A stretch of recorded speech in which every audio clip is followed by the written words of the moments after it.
Παρέμβαση στη βία κατά των γυναικών. Σας περιμένουμε Παρασκευή 8 Νοεμβρίου, 6 το απόγευμα, στο Πνευματικό Κέντρο του Δήμου Πετρούπολης, οδός Αθανασίου Διάκου και Μπουμπουλίνας.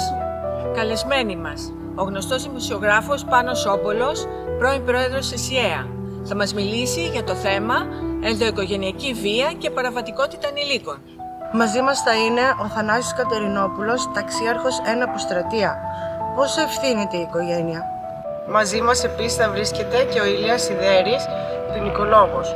Η νομική προστασία των γυναικών είναι δικαίωμα, όχι προνόμιο. Μην αδιαφορείς, ενημερώσου. Μαζί μας θα παρευρίσκεται η Δέσποινα Βουρδάκου, ψυχολόγος, κλιματολόγος, αμαρτίας γονέων, φυλακής στη Τέκνα. Σας περιμένουμε όλες και όλους στο Πνευματικό Κέντρο του Δήμου Πετρούπολης στις 8 Νοεμβρίου ημέρα Παρασκευή, 6 ώρα το απόγευμα, εκ μέρους του ΔΣ και της Προέδρου κυρία Δώρα Κουτουνής, ο Αντιπρόεδρος Κουτσούκος Αναστάσιος. Ευχαριστούμε.